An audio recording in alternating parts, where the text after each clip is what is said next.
think about how many times you've heard of people in their academics, like the kid in school who got straight A's and all that. They didn't really do anything. Yeah. Because their purpose in life was to get straight A's. Right. Yeah. What else is there? Yeah.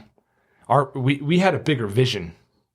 Between our grandparents and our parents, like we were instilled a bigger vision in life. Like, yeah, sure, school's important, but what are you going to do after that? Yeah.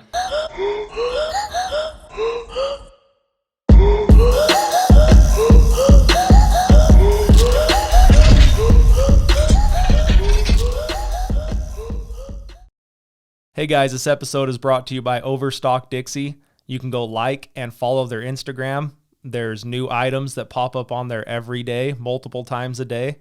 Anything from furniture to tools, electronics, pretty much anything you're looking for. Hey guys, welcome back to the Derick Legg podcast. We are at episode 100. Kind of crazy to think that we've done 100 episodes of this when it was just like this little thought that I had one day.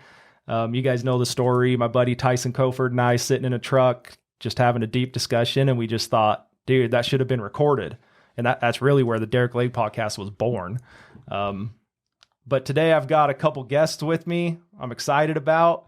I told Mallory a number of times that I'd never get them on. So I'm really excited about today. So we actually have my brothers. This is Mike and Jason Legg. Mike, say what's up so people know who Mike is. This is Mike. And then Jason. Problem is we sound the same, so who's going to know what the difference is? That is a problem. That's why I waved. Like, I think we sound a little different, but how we talk and the things we say, it's like you can't tell who's who. Right. If it was just the audio version, you might get a little may not mixed know. up. Yeah. I never even think about that. Dude, for real, We'll have to see what the feedback is. We all Dude, sound if the you same. listen to it, we sound the same. Yeah. It's crazy. Now it's going to mess with me the whole time. I'm going to have to like change my voice a little bit. Well, I ain't going to speak up here, so I'm going to speak my normal way. You actually sound pretty good like that. So, like Ian Munsick. So episode 100, I kind of like, I don't know. What's the benchmark of like being consistent, right? Like, so when we were talking about the podcast, I was like, dude, if we can do it every week for a year, like that's a huge win for me, right? But everyone, I've had guests, Mallory and Blake with Blue Form, our producers, like 100 is the mark. Yeah. Like I've had a lot of people mention episode 100. Right. And I'm like, okay, well, I want to do something cool for 100. Right. And I'm like, what's cooler than having some of my siblings on, right? Can I pound it? Yeah, dude. But dude, if you think about it for real, like 100, that's a big number. Well, yeah, we've missed 2 weeks in 100 weeks. Yeah, that's a big number. So it's like you're reaching for goals. That's your first goal. You've hit 100. That's so that's what incredible. I mean. So like, is that a win? 100? I don't know. Yeah, I'd say it's a small one for sure. I mean, Rogan's on like 1,700, so. Dude, you're on the path, bro.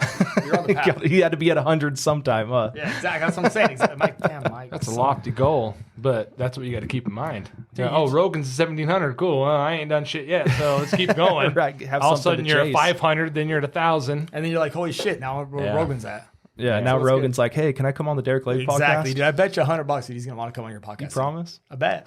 I'll call him for you if you want me to. All right, so I don't know where this episode's going to lead. It's going to go all kinds of different tracks. It can get weird. I've got some topics, so I'll do my best to keep us on the path.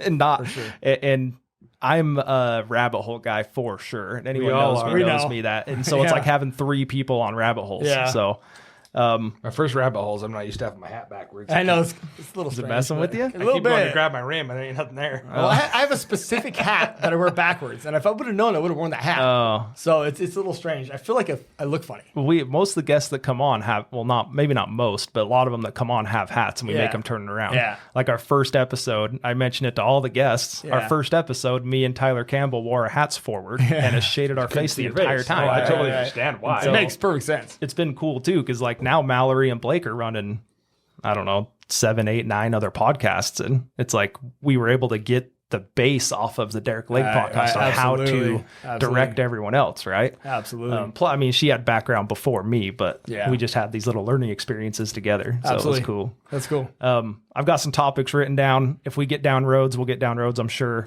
Cool. I was with Tyson today, actually. We picked up a safe from Mesquite and brought it up here, and I was like an hour late getting here. Yeah, I know. So we sat out in the front for a while. I was telling Tyson, I was like, dude, I have so many cool conversations with my siblings, but how do you recreate that, right? So we're going to do our best, guys. Yeah. Hopefully you get something out of this. The answer is you don't recreate it. Yeah, well, and I'm not trying to. Recreate something what's going on now. There you go. Don't even think about recreating other stuff. We're going to do it right now. There you go.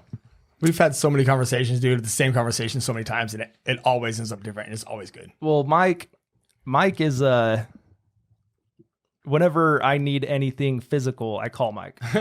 Like whether that's work, remodel, anything. And with the property that Amanda and I bought a few months ago, Mike and I have spent a lot of time together driving. It's been not awesome even just doing something, just driving. Laughing a lot. It's been good. And even our house that we built 2 years ago, we spent a lot of time together because you wired it and I watched you most of the time. You helped. I kind of helped. You helped a lot, dude. You helped more than you think you helped, bro. A lot more than you I went to think you California too. Yeah, Jason came out too. We didn't drive. Did we drive together? Hell yeah, we drove. No, we didn't drive together. Did we? We drove down there and back. Oh, I don't remember. Jason always has to feel like he's the one that's like never being middle child. He's the middle child. I'm the middle child. It shows. It just happens. It just happened. We still love you, bro. I know you do. I just have to make sure to remind people that I'm here. That's all good. Anyway, there are a couple things I do want to talk to you guys about. So maybe let's start there. Okay. And then we're going to be an hour before no time. So we may be splitting this up into 2 episodes. Let's do it. One thing I've always talked about both of you guys, and I'll kind of tell my side of it first, and I'll let you guys both have turns. But the role in our family, right? We have 4 brothers, little sister. It goes Mike, Adam, Jason, me, Katie. Right. And from like day one, and I knew this growing up. Like I knew growing up that Mike's role was protector. I mean, it was always everything he did around everything was making sure we were all okay. Right. And if that was Mike getting shit on, making sure we were all okay, that's what it was. Right. And I've talked about that on the podcast before. My thing with Jason is like when we were growing up, a lot of my stories of Jason is me picking fights and him finishing them. And I love it, dude. 'Cause we talk about that at work all the time now because I work with him now. So we actually, it's funny because you bring that up because we talk about that a lot. Yeah. It's kind of funny. I tend to run my mouth a lot. And when I was younger, I was no different.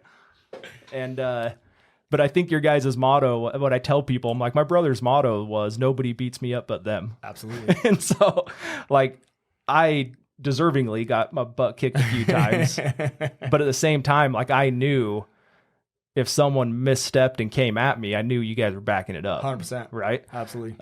Like I think I tell stories about Jason, and I don't know if he remembers them like I do. Right. And so he'll be like, it wasn't like that. And I'm like, oh no, Jason knocked this dude out. Hey, dude. I mean, slap against the lockers, all the crazy stuff in school, dude. I mean, I remember all of them. The 150-pound lineman trying to fight me, and he was Jason threatens him. Well above 150 pounds. 350. Did I say 150? You said 150. Yeah. 350. He was a big boy. He's like 6'6". He was a big 3 boy. something. Yeah. And I didn't even. That wasn't even me. I didn't even pick that fight. Like he came to me. You were taking the heat for someone else. Someone else did. It's because I don't even know. I mean, you probably know. I was in high school with you, but I know he was, and I've talked to him a lot. Whether you knew it or not, we were always watching your back. Like I know. Always watched Adam's back because I was in school with him. He never really got anything crazy because he was just like the pretty boy. But he never got anything crazy. But we weren't super tight in high school. It wasn't until college that we were super tight. But you and Adam. Me and Adam. I still always watched him. I always watched his back. Luckily, I didn't have to be up in high school for him. But he was like that with you in high school. Oh, 100%. He always was watching your back. 100%. Yeah. It's funny because it wasn't just high school. It was my whole life. I know. I took your role. Yeah. With me. With you and us. Absolutely. And I took with Adam. With me and Adam. Absolutely. Yep. We were in elementary school on like playing up on the elementary school fields, and people would start picking fights, and I'd step in and be like, not happening. No, we were on the school bus one day. Same kid. No, nope. You ain't doing that with him. No way. That's without getting into detail about what it was. But just for the record, like we don't like to fight, but we always think of our brothers. Yeah. Just, we don't start fights. We finish fights. We just finish fights. Well, I heard it's in a song. I think it's a Kanye West song. No, is it a Drake song? Yay? Maybe it's a Drake song. I don't know. There's a song I heard it. I just had a random stuff going today from Spotify, and it said, I'm not a goalie, but I'm my brother's keeper. Yeah. Is basically what it said. Oh, And I was exactly. like, dude, I That's- kind of like that. Hey, that's my 100%. next tattoo, dude. Yeah. Yeah, for real. So Mike's got a few tattoos. If you guys, if you guys are just on audio. There's a couple there. He actually wrote me a freaking poem when I was in Iraq, Oh yeah. and it was basically based on my brother's keeper. Yeah, It's kinda 100%. Still So have it to this day. So let me turn that over to you guys. What do you have thoughts on that? Is there anything expound? Why were you that way? Was there an I mean, Jason's example, I think, was Mike, Right. but like, where did that come from? Dude, Because I don't think that's typical at all for siblings to act like that. See, to us, that is typical. Oh, That's what yeah. the rule's supposed to be. Right. So is that from dad? Where did that come from? I think it got a lot from grandpa. Okay. I hung out with grandpa a lot. I spent more time with grandpa than I think his kids have. And it was, Right, but where did that come from? Because Grandpa was the baby. I know, but grandpa's a bad motherfucker. I know he is. And the bottom line, he's a stud. I get that. So I don't know if that's where it came from, but I think just spending so much time with him. He didn't have younger siblings. No, he didn't. But he's just, He still passed that down. dude, yeah, I think he was just that way. I don't think it matters what sibling you are. Yeah, I'm tough. Yeah, you're tough. He is tough. He's tough. I know. I don't think it matters where you come in age of your siblings. I think it can be just ingrained in you how hard you work, what you were taught from your parents, or whatever it is. I think you just kind of gain that. And hanging out with grandpa, dude, he kicked my ass. You guys don't even know. Like, I hung out with him almost half my life, and he fired me twice. He ripped me up so many times. He taught me more than anything I know my whole life. And I mean, since I was 12. Yeah. I mean, I was living in Sandy, Utah. You know, I'd go over to the summers all summer and live with him. And living with him, and grandma's even worse. She's mean.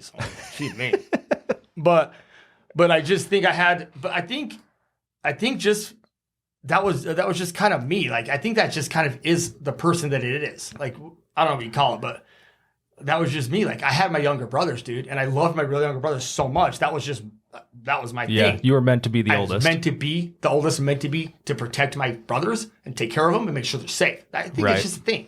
Well, I think going off of that was that I guess from both sides of our family, from Grandpa the most, it was the most important thing in this life is your family. 100%. And so you can take that and stem off and like, okay, well, I got my friends and I got other people at school and acquaintances and all that, but this is my family. Right. So when it came down to the wire, what do you got to do for your family? You got to Right. protect your family. You got to provide for your family. You got to like, what are you going to do in the moment that you're in? And so like some of the times you're talking about, like if we're in school or we're something else, like, oh shit, that's my family. Yeah. Not even my family. That's my brother. That's my Yeah. blood. Yeah. And so what handed down from Grandpa was like, your family's the most important. Your friends are going to come and go. Acquaintances are going to come and go. Business partners are going to come and go. Like your family is what it comes down to the root. And so like when you're in that moment and it's happening, you take care of your family. Right. And I think that's the biggest thing. I got it from you, and that passed on from Grandpa, and even our dad. Yeah, I was going to say, 100% that even our dad, our parents. he still believed that same. He had the same. Mom values. was the same way. Mom was fierce. You ain't kidding. You know, like it's just something that we got taught growing up as kids. Like family is it. Yeah. Like your friends and everybody else and everything that you do in your life is important for sure, and it can play a role. Yeah. But it all comes down to what are you going to do for your family? And I think is also what's the most important thing, because like we've all had friends, and the crazy thing is like going through high school and all that, we've all had friends, and we've all kind of like veered away a little bit from the family. But what we're like, I've been out of school for 21 years now. Gosh, you're old. Something 20. I know. I just shut up. But it's always been there. But now it's like the most important thing. Yeah. The I was most going to important. say that. So it might take a minute, but it is the most important thing is family. I mean, dude, I've been planning on moving to Idaho for how long now? And screw you. Can I flip you off in front of the camera? Your little boy, dude, has got me hooked, dog. Will has got me hooked. Anytime you talk about it, I'm like, you wouldn't leave Will. I know you do. I think you're trying to like put some shit in my brain or something. But it is. That's the thing. I think the last maybe 6 or 7 years since I've been back from Idaho, we've got so much closer. Mm-hmm. So much closer. I mean, me and him had a falling out for what? A year. Yeah, about a year. We had a falling out for a year. And luckily we were able to get that back on track. And dude, me and him have been like tight. I forgot about that. Ever, dude. It's crazy. But I think like he says, the family's the biggest thing. And once you can realize that, The family's the biggest thing in the whole world. And once you can accept that, nothing can go wrong.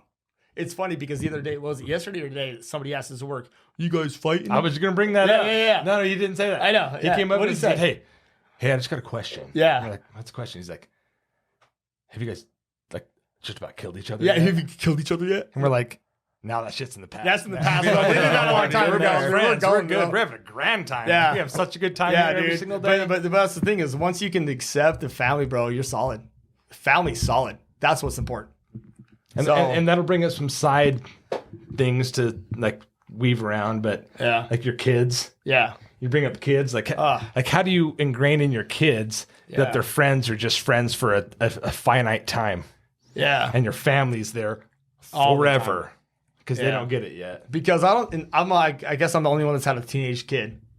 And I'm telling you what, bro, it's the hardest thing. You're not the only one that's had a teenage kid. Out of the three of us. You know what I mean? The three of us. You know what I mean? Yeah, the three of Who else us. has? Adam. Remember our brother Adam? She ain't a teenage. How old? Kendall? How old is she? I think Jordan's like 12. Oh shit! Beckham's age. Kendall's not much older. I'm talking teenager. Yeah, I'm talking adult. Like my daughter's teenager. 17. My daughter's like wants to move out of my house. Right, you said teenage. I apologize. I should have clarified that. No, like my daughter's 17. She wants to move out of my house, and it's just crazy because you think back. I was talking to Tim earlier. I'm like, dude, I did the same thing to mom. I did the same thing to mom, and I was a dick. Like I was super dick, bro. And I'm old enough to move out. I'm grown up. I'm an adult. Yeah. And now my daughter tells me yesterday, she's like, Dad, I want to move out. I'm like, oh shit. What are we going to do? Like, where are you going to go? Like, what's your plan? You got to have a plan or something. And so I don't know. That's another story for another time. But having kids is definitely a struggle. It's hard. Changes things. Trying to ingrain the things that we were taught into them. I guess it's. I think you planted the seed. Yeah, I hope so. That's the thing. Think about you when you were 16, 17 years old. That's yeah, exactly. The seed was planted. Yeah. It just took a while for it to come out. And going through some real world stuff and having to figure out who you're going to cling to. And I just figured I gravitate back to your family if you're. Yeah, if you need them. Yeah. But I just feel like kids these days, it's so much different because I didn't have a cell phone. Yeah. I had a pager, bro. I remember. I was pimping. Clipped to your hat. I was gangster, bro. I was He a had that dumbass. clipped to his hat? I was an absolute How did I dumbass. forget that? Oh, absolutely, dude. I remember. I thought I was hot shit. I was a dumbass for sure, no doubt about it. I thought I was hot, but I think like the kids these days, they have so much more, so much going on in their head from social media and all this stuff, and we didn't have that, and so it worries me so much more with me. Even though I know that my daughter did the same thing I did, it scares me a little more because they have so much more of their brain. Yeah, but I also call it remote contact. We didn't have that type of like remote contact with people. We had to go talk to them. Yes, exactly. 100%. So think about this though. Like when you were just talking about that, like you're scared now of everything that's crazy and your kid going out. Right. Do you think mom was in different shoes? I'm sure she thought the world was crazy then too. And that's what I was telling mom him and today. dad, both of they were them. the same exact shit. Yeah. 100%. Like it is, it might be crazier now, but for them living from when they were teenagers to when you were moving out. Yeah. Like they were probably thinking, man, the world's so much crazier now. Exactly, dude. You know 100%. what I mean? That's totally true. Totally true. Yes, and yes. I understand there's probably a different I do scale believe there's to an that. exponential scale to I it because agree. of technology. I'm just saying, like, But if you put it in perspective of now till then, 100%, dude, they're thinking the same thing. Like, holy crap. Yeah. Like my kid's moving out. What do I do? How do I figure this out? How do I protect them? How do I? It is a different scale because also you have ways to monitor them. yeah. That's Ways to see exactly where they're at. So So it's flipped in a different way. But do you do that? Huh? Do you do that as a monitor parent? them? Do you monitor them? I don't got kids. I don't know what the hell you're talking about. You monitor your kids. But what I'm asking is like when they move out, do you still monitor them? Because I got cameras in my house.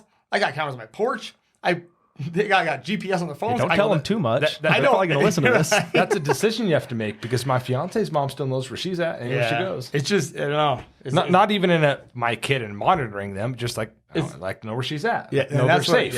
And that's the thing with kids. They think, oh, I'm awesome. I'm Yeah, 16. so did we. I rule the world. Exactly. But now that we can monitor them, is like, where's the boundary? Where do you stop it?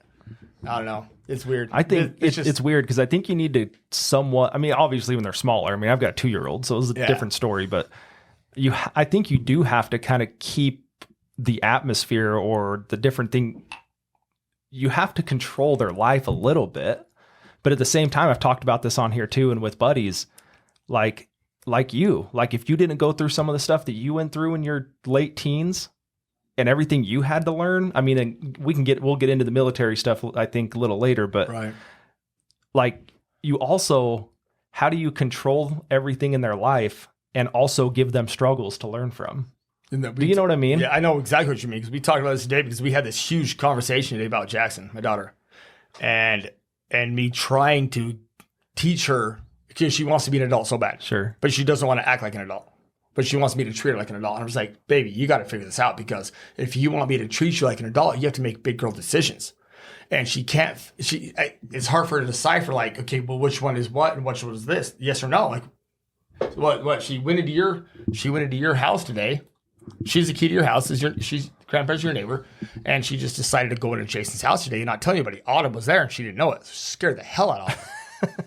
Yeah, she was like fidgeting with the locks. Like she couldn't get it right. So like the lock was turning back and forth. I don't think. Freaked out, like he's running into my house. Like, cause you know what how she's gonna respond if that ever happens. Right, exactly. Like that's maybe a good learning. Her car's in the garage, and so Jackson assumed nobody was home. Yeah, so fighting to get inside. The biggest thing, dude, is no matter what it is, it's a day-to-day learning experience, whether you have kids or not. Dude, I've had kids for a long time, and it's seriously like every day, every week is a different learning experience. It's still with me and mom. Still with you guys, and which instance do you decide to use to teach from, or which one do you decide to like just let it go and let die? Absolutely, and they learn from it maybe later. Or something. Well, that's you don't make a deal out of it, and that's what I'm saying too. Like, yeah, I think there should be some monitoring, but at the same time, like, how do you step back and let them go through that and learn the lesson? Yeah, that's the question, man. Yeah, that's the question. And I think that's where the umbrella thing comes in, where you're like, okay, I've taught them this, or I've told them this before, so this is where I got to let them go and let them learn from it, because it's something we've discussed before. It's something that we know is a whole life lesson. Yeah, you know, that we've already talked about, or we've already gone over. So I'm not going to beat the horse with it, because this is something we've talked about. Yeah. Right. It's not a huge deal, so I'm just going to let them learn. When they screw up or it hurts, they're gonna learn, because it's something we've already gone over. But that's the hardest thing now with all the technology is, where do you let that horse be beat? Because you can monitor him so much more. That's the hardest thing that I'm dealing with right now is like, crap, I can see every move she makes. Like, when do I jump in, or when do I sit back? You know, it's tough. It's tough. Something I forgot to mention is Jason's engaged. Yeah, you're going to bring that up. He's engaged, bro. He is engaged. You're going to bring that up. And after his wedding, 2-3 days later, you get to go to see Morgan Wallen and Hardy? Damn, bro. Wow, that's so cool. That's not important. We can go. He looks right past your wedding. I don't know why he thought that was a plug. I was just excited to go with you, dude. I just thought it'd be cool to throw that in. That now has become his wedding gift to me. Yeah. Wow. Yeah. Even though he had already bought it like months before. Now that's the wedding gift. Dude, niggas get a wedding. That's my gift, bro. Like, hey, I'm getting you boots. Shut up. Oh, shit. I didn't tell you that, did I? No, you didn't. Damn it. Well, now he knows. All you said was, if I can get you a gift card to Cal Ranch, you have to spend on what I tell you to. Yeah, that's what I said. Like, what the hell is that different Apparently from just going in and buying it for me? Because it's just a fun adventure, bro. Go try on boots Apparently together. It's boots. I mean, shit. I mean, a shirt. Well, if you do it, you got to do it before my wedding. I know. Because I got to buy a new pair of boots for it. I know. I'm not going to buy 3. This is work boots, bro. You need new work boots. You need new work boots. Oh, yeah. Your shit's slarvy. Okay, cool. Moving on. So for the people that don't know, these two work together. I don't know what you haven't picked that up yet. I don't know what slarvy means, but maybe we'll get into that too. Go ask Logan Holyoke, bro. He'll tell you. Name dropping. We made that. Can I do that? We're name dropping. Can I name drop? Oh yeah. Say whatever you want. We made that word up together a long time ago. Slarvy. Okay. One thing I've thought was interesting, and you have multiple kids, so you can touch on this, Mike, is like I'm always astonished how, I mean, the 5 of us, we all grew up in the same house. Right. We have the same parents, a lot of the same experiences. Mm-hmm. Maybe how mom and dad parented shifted through the years, right? But basketball. But I'm just saying, like, it's crazy to me how different we all are. Yeah. And our mindsets are different. How we handle things are different. We talk the same. Yeah. You know what I mean? Like, can I say, go ahead. different to us.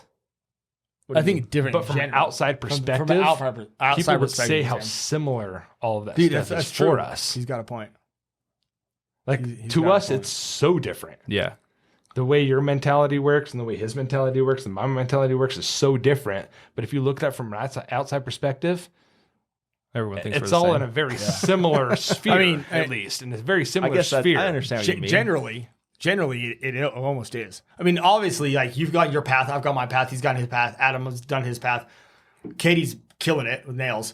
But yeah, by the way, Katie, I know you're going to listen to this. We're going to bring you on separate. I didn't want you to have to share a mic with Michael. You don't want to share a mic with me. So Katie's going to get her own episode. We just need to line that up. Yeah, she should. But she's got a very unique, different path than the rest of us. The four of us boys grew up 2 years apart, all of us. Yeah, she's special as shit. She's awesome as hell. Love her. I mean, she's 5 years younger than me. Yep. Yeah.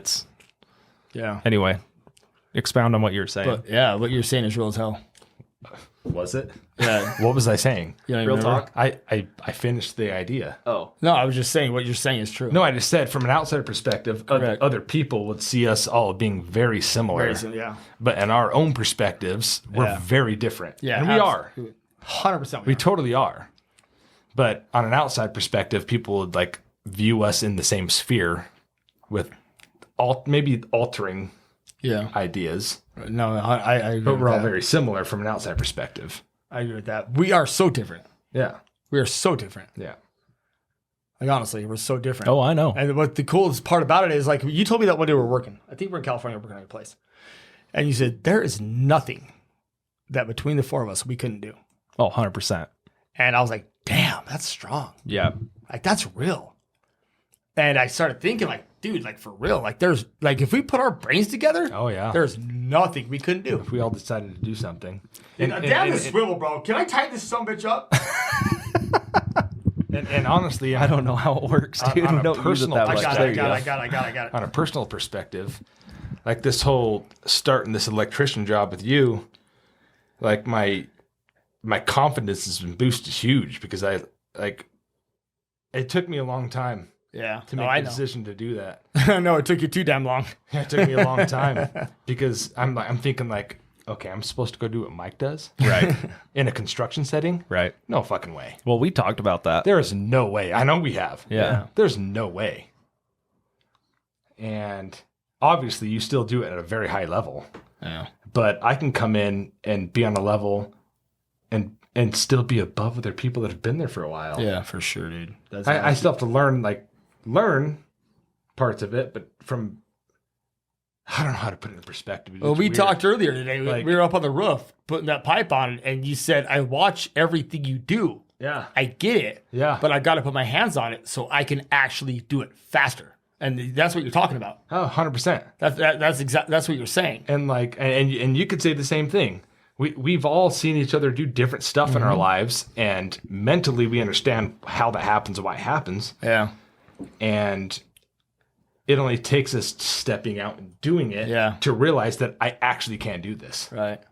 And I can actually do it at a high level because we're high level people. Right. Well, I think it's uncommon for people that have the mentality, you just figure it out. Right. And I think that's how we grew up. You just figure it out. Exactly. Not only figure it out, but you step out and you do it. Yeah. Perform. Yeah. Right. Yeah. When it's time to do it, you step up and get it done. Step up and do it. Exactly. And I mean, that's what I've tried to push a lot of my fears. And that's where the podcast comes from, right? Like teaching the high schools, all this stuff you're doing. This is awesome, bro. You're killing it, dude. But it's like, well, I don't know how to do that. And I look at people, I've talked about it on here too. There's a Eric Thomas talk that he talks about Steph Curry hitting all these threes and in practice, and then he hits one with his eyes closed to win the game. And then at the end he says, and that dude's human just like me. Yeah. And so that's where in my mind, this was 10 years ago, I heard that. Yeah. Maybe not that long, 7 years ago. And I was like, dude, that's true. Like, maybe I couldn't be as dominant as LeBron. I mean, I'm not 6'9" and whatever he is. Right? Exactly. But when it comes to just like daily tasks and people doing daily things, like, dude, they're human. If someone else can do it, why can't I? Right. And I mean, that might have got me in trouble a few times with some investments and different things I've gotten into. So I'm like, well, if they can figure it out, so can I, right? Right. But yeah, I think it's uncommon that people are that way. Well, and training people, I've had that where it's like, I have, like Jason just got done working with me on the mail routes. And I mean, through the years, I've trained different people and I'm like, well, I'll just figure it out. Yeah. And like, so is Jason. Yeah. And I've had people out there that they'll call me and be like, well, what should I do? Yeah. And I'm like, do what you would do if I didn't have me to call. Your original instinct is like, I was with figure you it out. Called you one time and you said that shit to him on the phone. I heard you. Like, do what you would do if I wasn't there to guide you. Which is figure it out. Figure it out. And because we figure it out. We're going to get down a rabbit hole with this because I do all the time. But I think that's how people are programmed. I think that's school. I think that's growing up in the public education is you're told how to think, not or you're told what to think, not how to think. Exactly. Yeah. So like I remember going through school, dude, and my reading was always really low. My English was really low. Yeah, you had my a hard math time was in fairly high. The school structure. Yeah. But my problem solving through the super roof, high. Right? Yep. And which is funny because I think like, well, if your problem solving's high, then why couldn't your English be high and your reading be high? Couldn't you figure it out? Right? Exactly. Yeah. Right. I mean, if my life depended on it, I could probably start reading books pretty fast. Got a gun to your head, dude. You're going to read real quick. So, I don't know. What do you think? Any thoughts on that? That's a different story. I mean, I was around when you were going through all that. Yeah. In your schooling and you read books if you were interested in them. Yeah. If somebody told you had to, you told them to fuck off. Right. Yeah. You only did it if that's what you're interested in. If it served a purpose for you. Yeah. That's what and it is. And that's translated into your life. When there was something that you needed to do because it served a purpose for you, you do it. Yeah. And I think, I don't know, think about how many times you've heard of people in their academics, like the kid in school who got straight A's and all that. They didn't really do anything. Yeah. Because their purpose in life was to get straight A's. Right. Yeah. What else is there? Yeah. We had a bigger vision. Between our grandparents and our parents, like we were instilled a bigger vision in life. Like, yeah, sure, school's important, but what are you going to do after that? Yeah. And Derick's a perfect example because 100%. he sucked at school. He sucked at school. Derick sucked at school. But not because he sucked at school, because he didn't care about it. So I didn't care. Yeah, exactly. It wasn't something he cared about. He had a business when he was like 15, 16. Yeah. Anyway, what are you saying, Jason? Damn, dude, you're I want you to finish bro. this. Finish it. The idea I had in my head was there are so many people like this in life. Like, how many people have podcasts or how many people start businesses who have the exact same story that like when they finally had something that they like cared about or was important to them, they ran with it. Right. He knew how to read. Yeah. He could read words. Absolutely. Yeah, I read his Dr. Seuss book. He loved it. He read it to me. You know what I'm saying? He read it to me. Like, dude was intelligent. Right. But the stuff that was being put in front of him in school, he didn't care about. It didn't matter because he knew there's a bigger picture. Right. It wasn't that important to him. Yeah. And so when adult things started to come, or when he was forced in front of situations, he was like, okay, how am I going to figure this out? Right. This is important to me. This isn't important to me. So I'm going to figure this out. He chose his own path. Yeah, he chose his own path, but as far as the education stuff came to play, like he decided what made sense, right, and what would further the what's the word I'm looking for? It would further his goal to what he wanted to do. Yeah, it wasn't forced on him. Right, he decided for himself. So I'm saying he got to choose. Yeah, right. I think mom did that with me. I don't know. You guys can answer this for yourself, but I feel like mom always. And I to this day, I tell her like, hey, thanks for always believing in me. Right. Like I hear stories about people where their parents are like, yeah, you probably can't do that. Maybe you should stick to this. Dude, I never had that. Right. Mom was always telling me like, if that's what you want to do, you could do it. Go for it. Right. And it's not like put your mind to it and you'll be great. It's not that shit. Yeah, it's like not everybody can do anything. Yeah. That's a farce. Right. Yeah. But I always felt, and I still to this day, I mean, honestly, like mom's at the safe store a lot, right? I mean, right now, hell, she's basically running it. Yeah, exactly. But I love it. Like I love being around mom. Yeah. And part of that is at the drop of a hat, anything happens, whatever circumstances, I know that she's like, you could do this. Yeah. Right. And there's times I've talked to her and I'm just like, I don't know, man. Like this isn't really working out like I thought, you know? And she, so I'll tell this. So we went to Canada last weekend, took grandpa, went and got a bear, right? Got a bear, yeah. And mom sent a card with me. And so on the way down to Vegas, I read it, and it was just all this stuff that was like, you're doing things, you're working hard, and just laid this whole thing out. Mm-hmm. And like, I've been pretty down the last couple of months about like, is some of these real estate things I've gotten into, like, is it really a good thing or not? It's just taking a lot longer to manifest than what I was thinking, right? Don't forget, I'm going to interject in it because I have a different experience with mom and business, and it's not a bad, it's a positive thing, but it's me and you. Okay, it makes sense for you and it makes sense for me. Yeah, think about. I mean, that's basically it. I'm just regurgitating the same thing, but I've never questioned if mom thinks I can do it or not. Absolutely, I've always, but at the same time, I think that both of our parents, for me, like I said, you guys can answer for yourselves. I think they were very good at letting us think for ourselves. Sure. And dad pushed that with me too. Dude, hardcore, man. Hardcore. Like I credit dad a lot for, and I know you'll probably agree with this too. They guided us in ways, but they left it open for us. But like things that I wanted to get into, he tried to for you.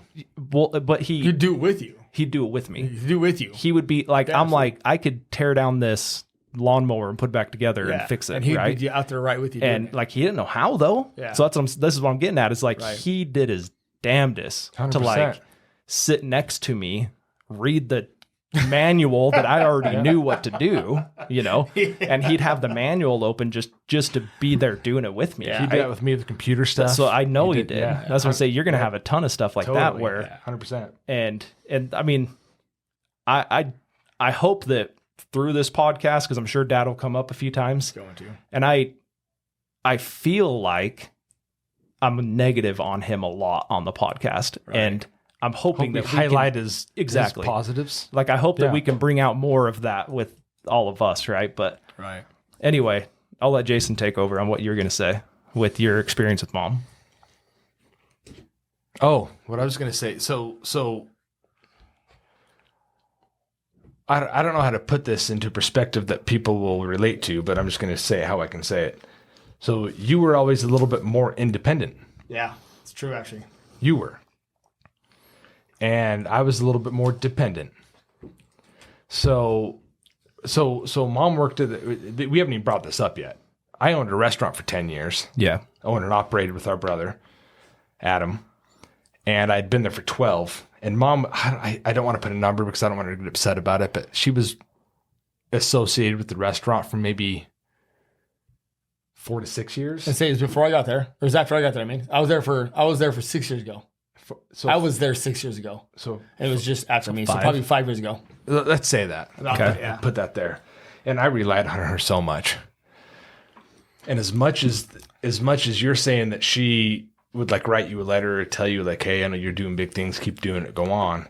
And maybe it was because I had so much going on. I mean, you're running a restaurant, you're doing everything. Yeah. You've got accounting, marketing, restaurant, labor, hiring, employee management, hiring, firing, like everything that has to do with the business in a restaurant, you're doing all of it. Yeah. And I had her help me do a lot of stuff. And so it was almost the opposite of what you're saying. She was my rock in it. Like I relied on her to do so many things so I could just not have to do it all. Yeah.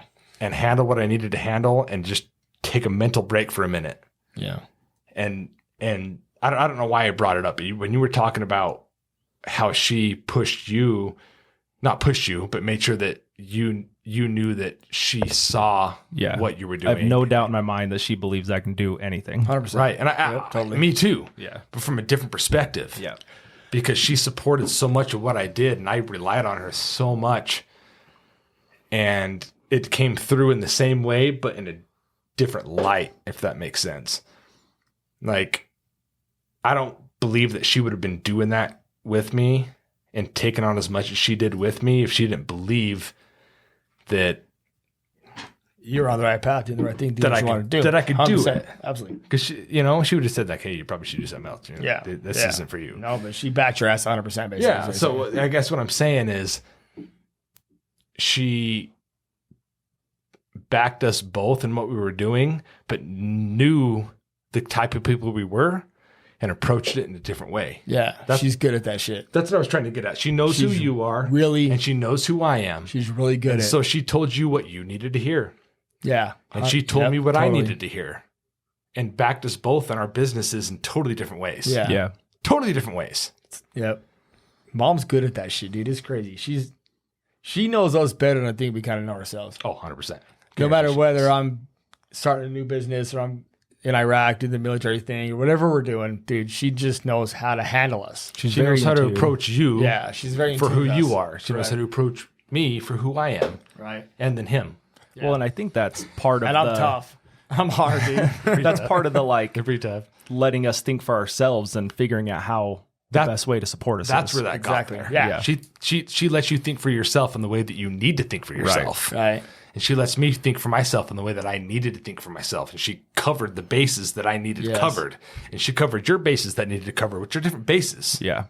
I'm trying to make that I make understand. sense. Yeah. For people. I know. I understand what you're saying. It's like when I had to graduate high school and she held me. She went to the high school and made me in class. She helped you. She dragged me. She to showed up me. at the high school and made sure he was in I'm class. not gonna lie. I had to do a BYU class and she helped me do it. I'm not gonna lie, dude. See, but seriously, it's funny, but it's the same thing. I didn't have to worry about that. I was in honors and AP classes. Yeah. I was graduating with honors. Like I didn't give a shit. I was joining the It's just army. I didn't want to different. graduate high school until I knew I had to join the army. Like, oh crap! Now I got to do something. Well, it's the same thing. Just like you're saying, that just drives it home even more. Exactly. Like Mike needed to graduate to go to the military, so she did it for him. You needed to graduate. At all. That's funny. Yeah, it was true though, man. Dude, moms are all a rock. 100%. That's no doubt about it. Yeah. 100% is. I like what you're saying, dude. Like she plays a different role. Yeah. And I don't know how she was with yours. I mean, just a little bit that I would see when I'd go to the cafe, but like she's very, I don't want to say hands off isn't the right word. Cause she, like I said, she's running the day to day right now. I was in Right. Canada all last week. Yes. So she ran every single day At the shop you're talking about. at the your store, shop. at my store. your Yeah. shop. Yep. And then we're recording this Wednesday night. Right. So I was doing my other job Monday, Tuesday, Wednesday, and Yeah. she's been there running. And then after I get done with my other job at 2, 3, when I get back into town, then I'm doing safe deliveries and safes moves until 9 or 10 o'clock at night. Yeah. And so like she's running all last week, Monday, Tuesday, Wednesday. I'm leaving to Vegas tomorrow and I'm gone all weekend in Vegas. So she'll have 2 straight weeks of running everything. Covering the entire thing. Right. Yeah. And so like you're saying, that support, she figures out what that role is and runs that role. She does. She figures it And out. so I didn't want to say that she's not hands-on, but she doesn't tell me how to run the business. Sure. She's more like, place me where I need to be. Right. Like that's how more she is with me. Like our liquidation thing, it's the opposite. I'm like, do your thing. Yep. If you need help, call me, Yep. you know? Where do you need me? Yeah. I'll If be you there. need me to fire the forklift and come move some stuff, you know, if you Honestly. do you need me out there selling stuff? Like where do you need Yeah. me? So it's kind of funny because we have those businesses together and we play like opposite roles in each that's the thing. business. You You know kind of what I flip mean? flop. You flip flop. Yeah. Now you're in charge. Now you're in charge. And you both have the respect for each other to just do what you need to do to make it happen. Yeah. And that's cool. That's way cool. I feel like Mike should have something to say. I don't. Oh, Jason's got a piece. So we're going to pause. You got a pee, buddy? All right, we're back. Jason's done peeing, so we'll start this back up. Feel better, So- buddy? Feel better? So say what you just said, because that's a good lead into what we'll keep moving. What I said, it was like we were like nutshelling around the idea, but for your business and for my business, Mom stepped in for me when I needed it. Like she literally just came in. Like she was clearing tables on a super busy day. She didn't work there. Yeah. She just came in to see me or to come and hang out. She started clearing tables, and then she was there for 5 years. Yeah. But like stepped in for me where I needed it, the way I needed it. And she stepped in for you in your business when you needed it, Right now. the way you Yeah. need it. Yeah. And it's a different way than I needed it. But she just does it, dude. She ain't got no fear. Dude. It's weird. I got some fears when I'm running a business where I'm doing stuff, and she that just part doesn't of give a the- she didn't care. She just does it. Is that part of the figure it out? I think It is. 100%. It is. And it's an example to us, even though we're almost 40. It's still an example. I'm not Shut almost your 40. mouth. Mike is. I'm 40. I am 40. Oh, he is 40. I am 40. Oh, you're 40. still under the half. Yeah. I'm over the half. 34. Once you reach that 35, you're 40, mother. You're just 40, bro. I'm closer to 40 than 30, so I'm There you almost 40. go. Well, I figured Mike would have like a whole diary of like multiple diaries of stories about mom. But Oh, he does. He was do. all like, "What do you want me to say?" I do. And as soon as you said that, I'm like, oh, sparked a memory, bro. So I'll tell you, like, seriously, this is it leads into right what you guys are talking about. It's crazy because, well, before I moved back down here, I was working in Idaho with Grandpa. I was building a student complex building for BYU Idaho. It was 3 separate buildings, massive job, and we were under the gun for painting. Our painters were shit. They sucked. I had to fix all their stuff. In fact, me and my buddy Scotty convinced Grandpa's boss, if we can get this done in the time that you get it done, you buy us a trip to Washington State to go deep sea fishing with Grandpa. We drank 5 energy energy drinks, the 5-hour energies for 4 days straight. Dude, we were up 4 days straight. So I was on crack, dude. And we got it done. It was crazy. But after that, we had a lot of stuff to do. There was a lot of stuff to finish. And out of the blue, Mom came in to visit Grandma and Grandpa for like a couple days. It was like a weekend. And me and Grandpa were talking to Mom about just how the job's going. And she offered to stay. And she came, she put a hard hat on, and she was in there painting her ass off for hours in a day. And so it's just, you know, what you guys are talking about, that's the right time, the right place. She knew it. She had to do it. She just, what do you got to do to make it happen? Yeah. She got in there, dude. I think she worked with me for 3 weeks. And she did. I mean, it was hardcore stuff. Like, we were blowing and going. And she didn't work under me, but she kind of worked under me. But she would always come to me and ask, like, what do I need to do? And this is what we got to do. We got to get this finished. So I'd say, take these 2 guys over there. Let's get it done. And she did it. Like, there was no ifs, ands, or buts about it. She just did it. Mm-hmm. And so I guess that's an example that I have right now off the top of my head of how Mom just blows and goes. She just does it. She gets it done. Steps in and handles business. She just steps in and does it. Steps in and handles business, man. 100%. People talk about like mother's intuition, and I was on Solid Podcast last week, and that's what we aired as our 99th episode. So our last episode, Right. was like me on theirs, but we just kind of double used the episode. Mm-hmm. And I tell the story about after Dad went to Idaho, I was taking on the house. I was starting to rent rooms out. And like the first time I'd really had like a panic attack. Yeah. And I don't know if you guys listened to it or not, but I was basically, for our audience on this episode, I ended up in the corner of my bedroom on my butt, hugging my knees, Yeah. crying, not knowing why, like hyperventilating, all that, right? Right. And out of nowhere, my phone rings. Right. I listen to this one. I pick it up and it's Mom, and I'm like trying to sound normal. Mm-hmm. But that's how she's been like that with me my whole life. Me too. Like it's almost when you go back to monitoring, right? Like I know she wasn't, but I'm like, but how did she know, right? Dude, like you said, it's mother's intuition, dude. Yeah. It is what it is. It's a real thing, I think. Well, and I I think there is that, but Mom acts on it. Yeah. And I think that's a big difference if that were me, I'd be like, oh, I have this weird feeling to call Mike. He's probably fine. Yeah. You know what I mean? But like, No. Mom will pick the phone up She's and call. dialing right then. Yeah. She's on the dial. And I don't know. It's just something about Mom. I've envied it, but I've also couldn't be more grateful that that's in my life. Right. You want to shift some gears? Let's do it. Okay. Shift it. I kind of thought maybe Mike could go off on a little bit about military and leaving the family. And I was young when that happened. And so like when we talked about, another thing I was going to kind of wrap a bow on before is when we were all growing up, like Mike and I were not very close because there's a gap in our age. Right. And so like when you got deployed, I'm not even sure I like understood what was happening. Like, I think I was like 12 or however old I was. A but side note of that, I was actually very close to him at the time. Yeah. We still have pictures of me and Travis there when you're getting sent off. So that. maybe both you guys, just let you guys kind of talk about it for a minute and kind of what you guys went through. Because I would, like I said, I didn't even really understand what was happening, you know? I mean, I can go into all the military stuff, but what I think about more now is the things that were happening when I was gone that I didn't know about and scared the hell out of me. The other side of the and coin. some of the stuff I had to fix when I came home. Let's go ahead. So anyway, so. And if there's nothing that sparks your memory, that's fine. I just didn't know if you wanted there's a whole bunch. Okay. I'll just touch on a few things. So like, honestly, like we talked about graduating high school, I didn't care. Yeah. Since I was 8 years old, we were playing night games.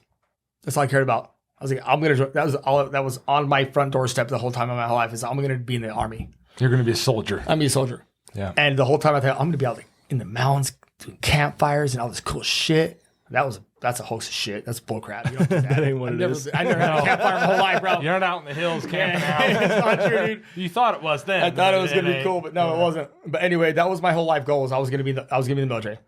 And as I got older, junior, senior in high school, I was like, I'm gonna join the Marines. I mean, that's what I'm gonna do. Join the Marines. And I remember my mom was terrified. She was scared to death. And she came to me one day and said, hey, and I was so naive. I didn't know. Yeah. I didn't know specifics. I just wanted to be in the army. I didn't give a crap. And so she's like, there's a guy I want you to talk to. I went to high school with him. He's in the army. Smethurst?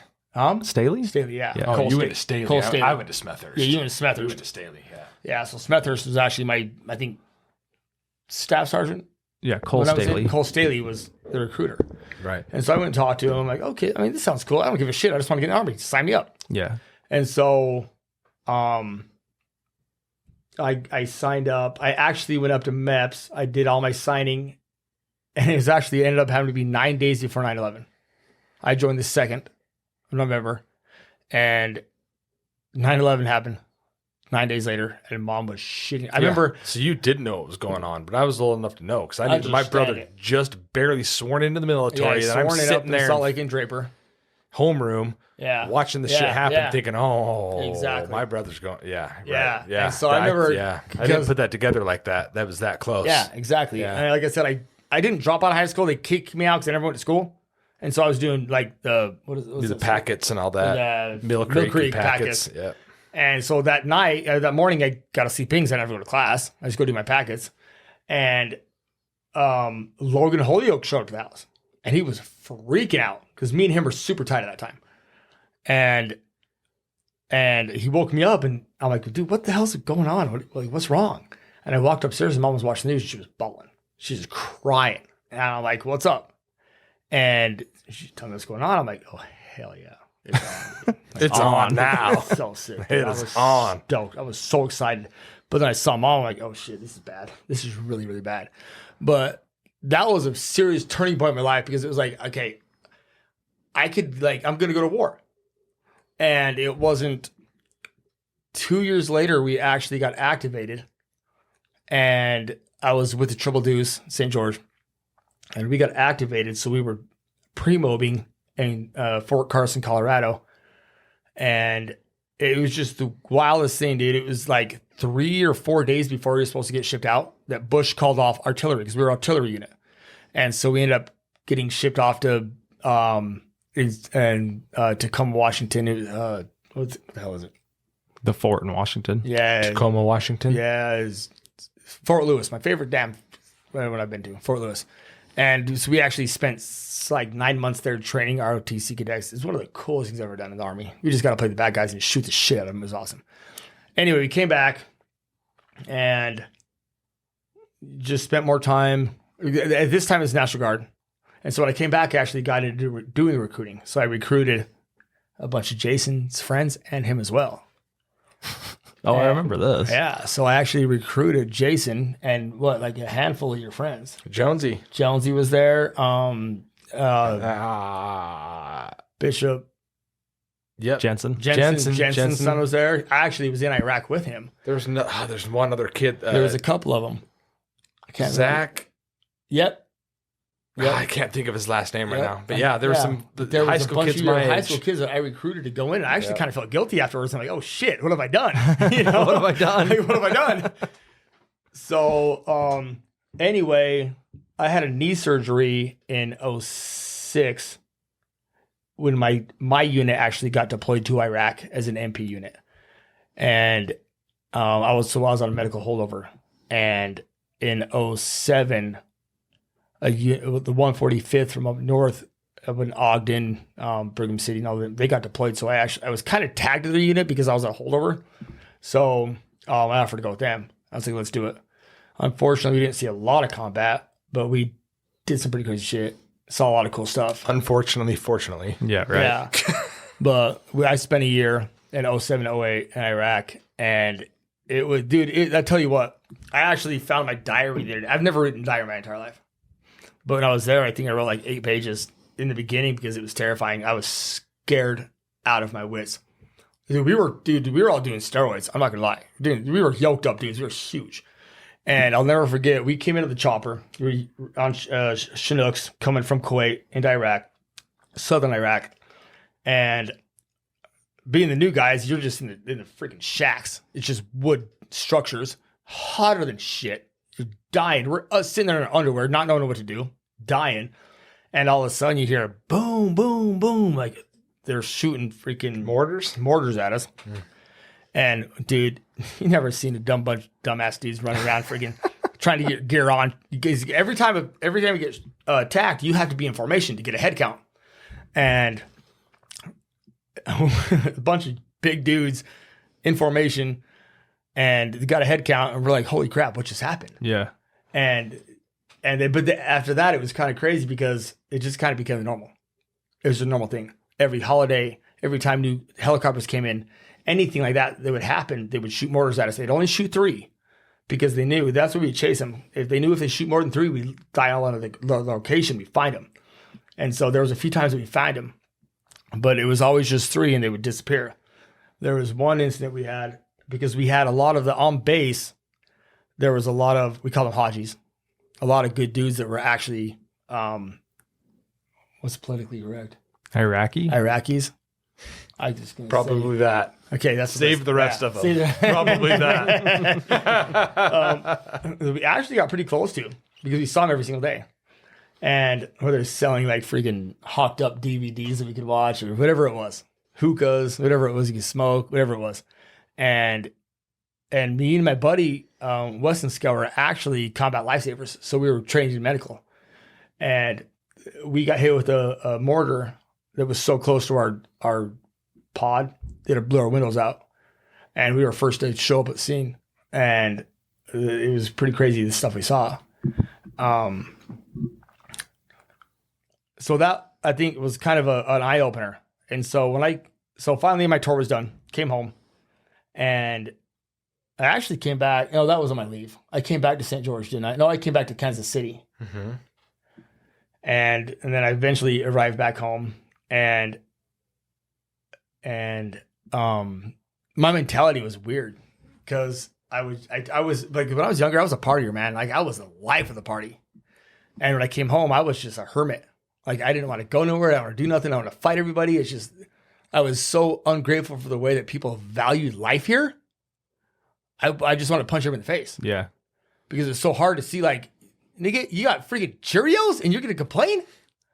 Like, go see, like, if I had one wish, not putting my kids in harm, I would take them to Iraq for 2 weeks, 3 weeks. And show them what life's really about. How grateful you should be. Yeah. But yeah, it was an eye opener. So it's definitely changed my life, like, hugely. Well, I've heard people talk about that, like your mentality changes. Yeah. And one of my favorite movies, American Sniper, they have like a little scene like that. Absolutely. And he comes back in between, and it's right before his wife's giving birth. Makes a big U-turn on the freeway. Oh yeah. They're driving, and he's like, everyone here's just going to the mall, and and it kind of, again, just reaffirmed. Reaffirmed, how nice we have it, really. Sure. But you fools don't know how lucky you are to have what you have. Well, just saying it. So Blake, producer, right? He's been on the podcast a couple times. Yeah. Heck, he's a stud. He's always like, but is someone shooting at us? He's got a point, but is that right, Mal? Is that what he says? Yeah, I'll be bitching about something. He's like, but you're not being shot at. He's got a valid point. He does have a valid point. I can't argue, so I'll shut up now. He's got a valid point, definitely. But so I mean, it was a transition. Luckily, my mother was able to find a phenomenal therapist when I got home, She was actually worked on at Camp Pendleton in California, and she was a therapist there. And she got me in with her, and she, Lisa, I don't want to butcher it. I think it was Lisa. She was a saint. She freaking helped the hell out of me. And I'd say the past like 8-9 years, I've been solid. But for a little while, it was a little weird. Yeah. I tried to choke my ex-wife out, talking Arabic, scared the hell out of her. She divorced me, so I mean, it is what it is. On a weird different side note, though, something that I experienced recently, because I'm new to this whole construction site stuff, right? Right. If anyone knows what a compactor is, somebody calls it a jumping jack. Yeah. Oh, dude, You know, that shit gives me PTSD so bad, bro. You know what I'm talking about? Yeah. That throws me. Compact That down. It's like a freaks me out. jackhammer, but It it's sounds, a flat it bottom. literally, I didn't think about it until he said it. It sounds just like an incoming helicopter. It tells me a chopper, bro, coming in, dude. Like it does. It's It's wicked. like the blades whipping. Oh, yeah. Every time I He hear told that, me one time, I'm he's looking like, up. dude, sorry, it's tripped out for a second. That sounds like a helicopter coming in. I was like, what? And then I heard it again. I'm like, Holy shit. oh, shit, really that does sound does. like a Sounds like a helicopter. chopper. Dude, that's true, bro. That's Waiting still, for the mortars to hit. absolutely, dude. It's kind of crazy, man. It does. It sounds just like chopper coming in. It does. It Getting ready sounds to land. just like one. Yep. That's cool. Anyway, yeah, that's all I got to rant on. Military stuff. What Okay. else you want to touch on? You good? Yeah, that's fine with me. Yeah. I just didn't Good know. stuff. I mean, we've had a few okay. military people on, so it's just kind of a topic we've hit a few times. Yeah, so I mean, Go ahead. again, coming home, I mean, I could touch into some family shit pretty deep Go if ahead. you want. So I come home and I start to learn. I mean, even to this day, I'm still learning of things that happened with our family, with dad, that I didn't ever knew about. I felt so guilty. Yeah, I that tell you some stories, and you're like, what the? Oh, bro. What? Yeah, that dude. happened? Oh, yeah. Like, shit, you told me shit. You've told me shit. That, Mhm. like, that I had no idea about. And so I had so much guilt for so long because I wasn't here to protect you sons of bitches. I wasn't here to take care of you fools. Yeah, but at the same time, we had to learn to do it for ourselves. But Yep. and you're right. But I still kind of felt bad not being here to help you guys. I'm understand that. so happy that I was here to help you the one time when dad came home from the hospital. Yeah. And that was big time. I mean, that's this part of that same story in the last episode that I kind of told. Yeah, I know. I listened to that shit. So I don't know. It was an experience that I would never ever take back in my whole life, dude. It was miserable. It sucked ass, but you made the best of it. You had fun. Yeah. You had to. Otherwise, you come back, all sorts of messed up. Right. But it was fun. Good times. All right, on the next one. You drank all my shit. What the fetch, bro? I just sipped on it. You can go fill it back up 17 times. Damn, bro. again. Are you going to go fill it back up again? I'll take another You sip. can't take another break. Oh, Shut up. Cool. I'll touch on dad a little bit. Like I said, I feel like he kind of gets the brunt of the podcast sometimes, and that's not my purpose at all. Again, on the last episode, I talked about I'm not even. I mean, I might have had a brief moment where I was like mad at him. Yeah. But I've really never even been like had hatred for him. That's not where I was never at that place. You just dropped it. Well, I just You just let it go. yeah. Well, until I had a breakdown. Yeah, Right. but I mean, I guess everyone dealt with it their own way, right?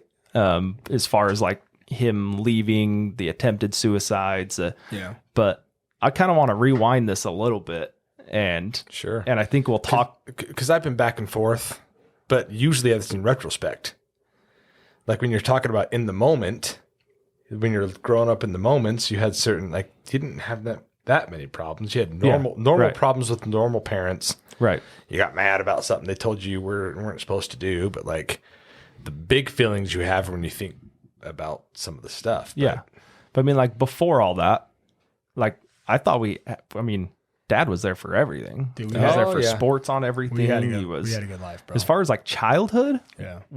Right. and like I That's think what I'm about saying. right now, like my life right now, like running a couple businesses, work. I mean, I think I've hit like 49 hours this week, and we're at Wednesday. Yeah. And I think about everything I do for Will, Right. right? And I think back with Dad, like he was going to school, he was working, he was doing a lot of He shit was at your too. age with 4 kids. Right. Right. So, He was Yeah. doing that at 20. When you, 100%. when you were a baby, he had 3 jobs. I went to a lot of them with him. Yeah. And he was a full-time student at Weber State. I mean, again, like that was long before my Yeah. time. Well, not before my time, but before I Yeah. had memory of it. Right. Consciousness of it. But I remember he was like, doing a delivery thing, and then maybe that was the furniture delivery. Maybe it was one thing. That's where we got our little recliners from. Yeah. We were kids. Well, dude, I remember exactly. I remember riding along with Dad. Banana chairs. Like Dad taught me how to count when we delivered things. So we would count like, how many red cars are we counting today? You know, just like little things. Like I do have like memories of driving around with him. Right. And like, I'm sure I wasn't much help on everything else, but like I spent time with him doing that. That was right. the biggest thing is just the time. Yeah. Because he did. It was the biggest thing, was spending time with us. Yeah. For sure. I think that kind of the next thing I was going to bring up is two different things, like our responsibility of being men, and whether that's to, you know, our kids, our wives, all of us. I mean, like both of you guys play a big role in my son's life, right? 100%. And again, we can go down wherever we want to take this, but I mean, I learned a lot of that stuff from Dad at a young age, respecting women, opening doors, you know, like all that stuff. I mean, I learned that from him and you. I remember watching you and Adam, I mean, all you guys doing it. Yeah. But I don't know, dude, like maybe tell some of that kind of stuff. Not that I want to like pump Dad up artificially, but just some memories you guys have. No, I mean, you want to start? Nope.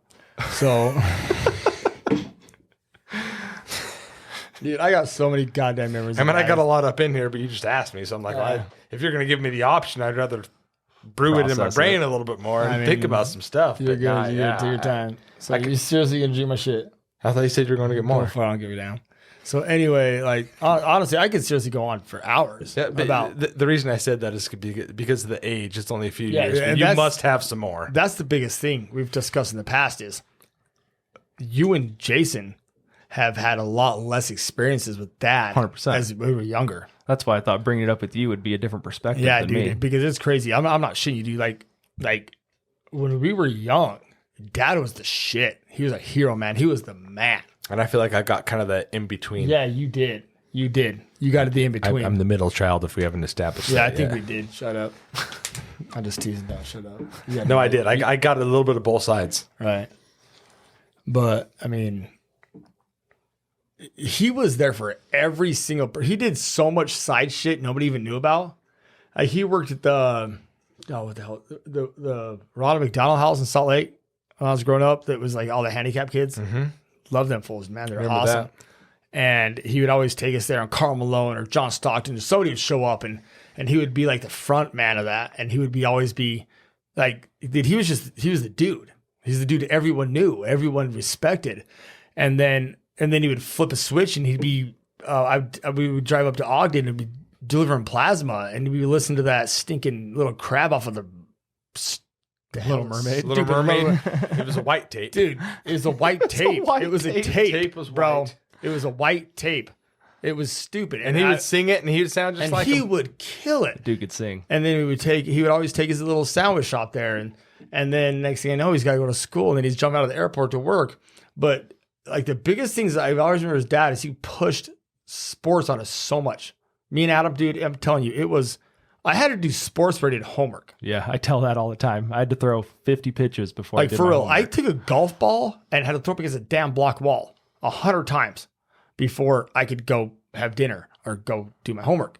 But it was so drilled in us. He was so hardcore that like it taught us so much stuff. It taught us hard work, discipline, so much stuff that still stays with me to this day. Man. I try to teach it's my such kids a that crap. difference nowadays, though, because like modern parents and modern like the way they push it is like kids need to shape themselves. Yeah, and I think Fuck that's that. bullshit. No, parents shape their kids. Yeah, 100%. You are, and that's how it should be. There's a balance, but right? You have a child. Yeah, I don't disagree with you. I don't. Yeah. But to an extent, you need to shape your child Well, I hope so. and then let him shape himself Absolutely. You give him the tools. on an underlying. You give him Yeah. the tools, and he runs with it. Yeah, you control You the have to- environment. Exactly. Dad pushed us. He pushes Yeah. hard. When we were younger, man, he pushes hard. And it was, I mean, like you talked about, we would hurry and have to go to the furniture store and get as much stuff as we could get done. And then it was right across the street from the Delta Center, so we'd go to a jazz game after. But we'd have to earn it. And we worked so hard to get that stuff done. And dude, it was freaking awesome, man. And you were passing off merit We gotta badges, go- and you were oh, getting, like dude, we gotta go all of to it was the- interweaved in Yeah, between the every day. nosebleed seats, the nosebleed didn't seats, stop. so much of jazz. That was sick. The nosebleed, I can't even see these fools, bro. It was sick. And like you talk about merit badges, man. Like he was a scout master, Yeah. and I wouldn't have got me Eagle Scout if he didn't. Oh, all three of us. Yeah, 100%. He would. But when we were in Salt Lake, what did they call them? Were they scoutathons? What were they? No, there? they were son of you messed up. Yeah, what is it? It was Something-a-thon. It was a I know thon. it was. I don't remember what it was, but there was like thousands of kids. Oh, yeah. Scoutoramas. Scout? No, it wasn't that even. Oh. Close. It's something like that. But it was there a huge thousands. complex. Yeah, dude. And you had scoutmasters everywhere teaching merit badges and teaching. And the he was little- like one of the and he guys was there. The guys. Yeah. He was one of the guys out of Yeah. thousands of kids. And I mean, we go camping. We always camping. How many times we Yeah. camping? And we go fishing. Assholes leave me on the ice. That was Yeah. messed up. Yeah, well, that's a different. That's a whole different story right avenue. there. But he always took us to do activities Yeah. and But- ingrain that shit. But in on our a minds. different, like again, a different branch. Like so, we did like fathers and sons, we did all that stuff, and, Yeah. and at some point he'd always have some stray kid there, yeah, or somebody else that didn't have somebody that was with him, Yep. or he'd always pull him in, and Absolutely. and sometimes we resented it, but at the same time we also kind of took that in too because we did the same thing. Yeah. We all did the same thing. Yeah. Yeah. I mean, I remember having talks with Dad about, like, I was the new Scoutorama. kid. Scoutorama. It was. Might have been that. Someone's gonna correct me. Somebody on your Google, comments, Google, but- Google that shit. Dude. Thought it was Google a scout. Google Someone's that going to shit, be dude. like, oh, Google in it. friggin' 92, it was called this. Yeah, I remember having talks with Dad about, like, seeking out the kid that's alone at the lunch Yeah. table Yeah. and stuff like that. we all took and we that have on. all done Yeah. that. We've all done that, and I think that stems back to where he helped out with all his handicap. Okay to say, Yeah, that's fine. dude. And I'm telling you, they were some of the. I remember the first time I was terrified. Well, we all- scared the shit out of me. I was so scared, but like, There's something called Scoutorama yeah, that's I it. already looked You it are up. right, Look, look at the scout symbol. Scoutorama, since dude. '96, What baby. is Scoutorama? I told you guys. Isn't that what I said? The biggest scout event of the year. Yeah, Jason. Scoutorama. Derick said it. I never even went. You never were there. You were too little. I taught, bro. barely was there for around 2 Yeah. years before we moved to St. George Scoutorama, or dude. Cedar City. Up in Salt Lake, that was big time. Scoutorama. Yeah, that was big time. Sorry, I derailed the conversation. No, you're good. Whole Thank you convention for center. correcting us. Whole That was convention big. center. Yeah, it was. It was cool. But yeah, man, He was just involved. he was always involved. He's always That's a helping. good word. He was involved. he We can helped- have our own ideas about stuff that he did, but he was always involved. Yeah. But he always helped everybody but himself. I think that was the biggest. True. I mean, And I think that's a different part of us analyzing his life yeah. that maybe we took on ourselves as we realized that there's this little bit that we need to kind of take care of ourselves a little bit. Yeah, I was gonna say there's a flip side of that exactly. Yeah. But the craziest thing, dude, is funeral. I mean, Jesus, dude, I got up to talk. I didn't see the freaking crowd, dude. It was like backed up to the street. Yeah. There were so many people there. Yeah. And after the ceremony, so many people came up to me and was like, Your dad did this, or Yeah, your dad like was your- this to me. Yeah. Or Like they're so grateful for all the things that he did. Like the light in their life, all this crazy. I'm like, holy shit. Like I knew he was cool, but damn, he was pretty cool. right. And to put it in perspective too, there were some parts of that while I was in it or I thought back about it before he died, Yeah. I almost resented it. Yeah. I could see that. I'm like, well, that was time he could have spent with us. Yeah. I Or could that's see time that. where he could have went with me to something, or time where he could have done that. Yeah. And then afterwards, in retrospect, I'm like, dude, that's some cool shit. Yeah. Like I would rather somebody remember me for being there for somebody else or helping out somebody Yeah. else, because But the thing is, obviously he was there for us. yeah. The thing is, you don't realize When you're in the moment at the time, you don't realize the impact yeah, that he person had on a lot of people. Absolutely. And I Shit, he do worked gotta- for UPS, bro. I do got to give that to him. Yeah, he worked for UPS. 100%. Everybody in this town knew his ass. Oh my gosh. When I was like going through all the priesthood stuff, right? Yeah, he was elders quorum president at the time and through different callings, and man, he drugged me everywhere, dude. That dude was Elders Quorum president? Oh yeah. Yeah. You know Oh, that? I was already twice. pieced out at the time. I didn't know. I think twice. I think he did in his earlier years. Yeah, and he then did when we were younger in Salt I Lake. was probably 14. he was in the bishopric and- when we were younger. Yeah. Anyway, dude, he would drag me everywhere. Like we just drive around.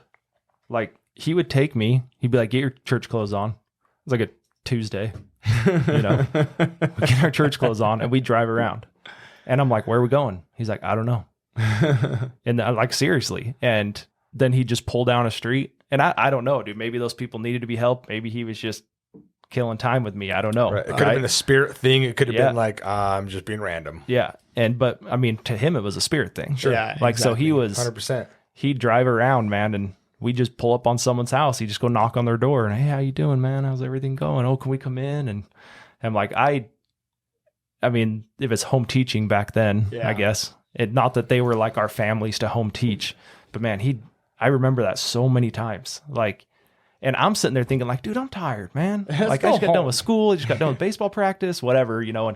And then I started like, now I think, yeah, dude, that dude, I mean, I've worked at the post office for 15 years, somewhat similar to what he did most of his life. Right. Yeah. And I'm like, that's the last thing I want to do when I get home. And I mean, he was very selfless with things like that. Like he would, and the other part of that too, I'm going to keep regurgitating the same thing. But the other part of that is I always remember that dude in his UPS uniform, 100%, everything we were doing.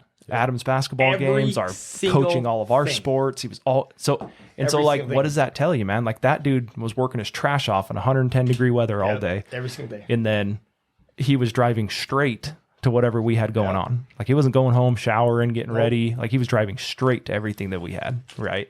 And to think, I mean, we were all involved in every sport, and so I don't even know how him and mom did it, really. Like even just logistically to get us all in the right area. Dude, I mean, well, a lot of it, I think it's like Adam played with you and I played with Jason. So that helped a little bit, coaching 2 teams instead of 4. But I mean, he would have coached 4 if we'd told him to. yeah, absolutely. You know?